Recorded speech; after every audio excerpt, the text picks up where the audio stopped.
అందరికీ నమస్కారం.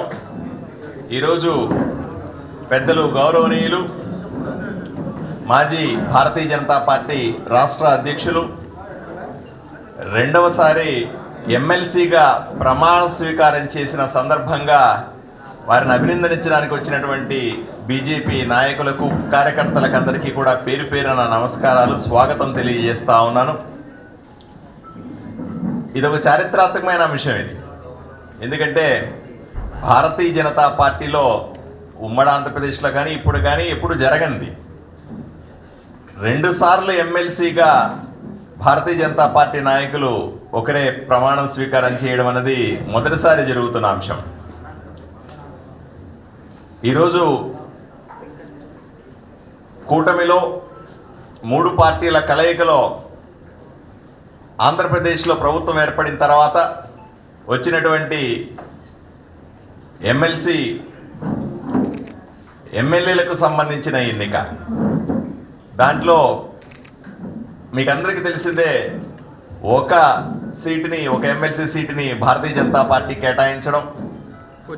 దీనికి అత్యంత సమర్థులు, అన్ని రకాలుగా కూడా పార్టీని అభివృద్ధి చేసిన మన పెద్దలు గౌరవనీయులు శ్రీ సోమవీర్రాజు గారిని కేంద్ర పార్టీ ఎంపిక చేయడం. చివరి నిమిషంలో మీరు చూశారు, నామినేషన్లు వేసిన తర్వాత ఏకగ్రీవంగా పోటీ లేకుండా ఎన్నికైన విధానం మీరు చూశారు. ఈరోజు అసెంబ్లీలో ఏ విధంగా అయితే కూటమికి సంబంధించినటువంటి అత్యధిక ఎమ్మెల్యేలు ఉన్నారో ఆ పరిస్థితి మండల్లో లేదు. మండల్లో ఇప్పటికి కూడా వైఎస్ఆర్సీపీకి సంబంధించినటువంటి ప్రతినిధులే ఎక్కువగా ఉన్నారు.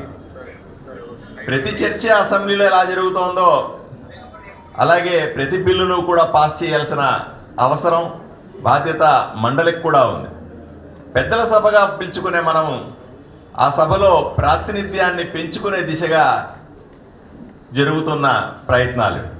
ఈరోజు పార్టీ వైపు నుంచి, భారతీయ జనతా పార్టీ నుంచి ఎవరు సమర్థవంతంగా మండలిలో మన వాణి వినిపించగలుగుతారు, గతంలో వైఎస్ఆర్సీ ప్రభుత్వం చేసినటువంటి అన్యాయాలని, అక్రమాలని ప్రజలకు వివరించగలుగుతారు, రాష్ట్రంలో ఉన్నటువంటి ప్రజల సమస్య పట్ల ఎవరు చిత్తశుద్ధితో పోట్లాడగలుగుతారు అన్న విషయాన్ని చూసినప్పుడు తప్పనిసరిగా వచ్చిన మొదటి పేరు మన ప్రియతమ నాయకులు సోమవీర్రాజు గారి పేరు. ఎందుకంటే గత 30-40 సంవత్సరాలుగా పార్టీలో అంచెలంచెలుగా ఎదిగి రాష్ట్ర అధ్యక్షులుగా పనిచేసి రాష్ట్ర వ్యాప్తంగా భారతీయ జనతా పార్టీని నడిపించి మండల స్థాయిలో, గ్రామీణ స్థాయిలో పోలింగ్ బూత్ వరకు కూడా పార్టీని తీసుకెళ్లిన ఘనత సోమవీర్రాజు గారిది. ఈరోజు పార్టీకి పెద్ద దిక్కుగా, భారతీయ జనతా పార్టీ కార్యకర్తలు అత్యధికంగా అభిమానించే వ్యక్తిగా ఆయన రెండవసారి ఈ పదవిని చేపట్టడం అన్నది కార్యకర్తలకు ఎంతో సంతోషాన్ని ఇచ్చే కార్యక్రమం.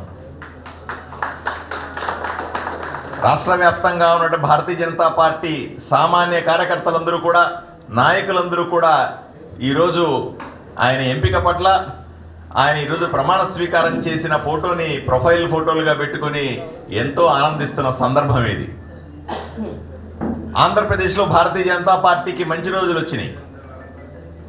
ఒకవైపున కూటమి ప్రభుత్వంలో ఉండి సమస్యలని పరిష్కరించే దశలో ఉండునే, మరోవైపున ప్రజల సమస్యలని ప్రభుత్వం తీసుకెళ్లడంలో కీలకమైన పాత్ర పోషిస్తుంది భారతీయ జనతా పార్టీ. స్వపక్షంలోనే విపక్షం అని, ఒకవైపున ప్రభుత్వంలో ఉంటూ ప్రభుత్వం చేస్తున్నటువంటి మంచి కార్యక్రమాలని ప్రజలకు దగ్గరికి తీసుకెళ్లడం ఒక సమర్థవంతంగా చేస్తున్న పని అయితే, కింద స్థాయిలో ఉన్నటువంటి ప్రజల సమస్యల్ని ప్రభుత్వం దృష్టికి తీసుకెళ్లే బాధ్యతను కూడా భారతీయ జనతా పార్టీ ఈరోజు తీసుకొని సమర్థవంతంగా నిర్వహిస్తూ ఉంది. రాబోయే రోజుల్లో మొన్ననే మనం సభ్యత్వాల్ని పూర్తి చేసుకున్నాం. ఎప్పుడూ లేని అత్యధిక స్థాయిలో సాధారణ సభ్యత్వాన్ని, క్రియాశీలక సభ్యత్వాన్ని పూర్తి చేసుకున్నాం. ప్రతి బూత్లో కూడా కమిటీలు వేసుకునే దిశగా పార్టీ పరిగెడుతూ ఉంది. మనకందరికీ కూడా పూర్తి నమ్మకం వచ్చింది. భారతీయ జనతా పార్టీ ఆంధ్రప్రదేశ్లో బలపడతా ఉంది. భారతీయ జనతా పార్టీ ఒక నిర్ణయాత్మక శక్తిగా ఎదుగుతూ ఉంది. భారతీయ జనతా పార్టీ ఈరోజు నిర్ణయించే దిశగా ప్రయాణం సాగిస్తూ ఉంది. వీటన్నింటి మధ్య, ఇన్ని ఆశల మధ్య, ఆకాంక్షల మధ్య, కార్యకర్తల కోరికల మధ్య ఈరోజు మన నాయకులు సోమవీర్రాజు గారు ఎమ్మెల్సీగా ప్రమాణ స్వీకారం చేసే సందర్భాన్ని నేను స్వాగతిస్తూ ఉన్నాను, ఆనందిస్తూ ఉన్నాను. పార్టీ వైపు నుంచి కూడా సంతోషాన్ని వ్యక్తం చేస్తూ ఉన్నాను. మీ అందరికీ కూడా ప్రత్యేకంగా ఇక్కడికి వచ్చినందుకు ధన్యవాదాలు తెలుపుతా ఉన్నాను.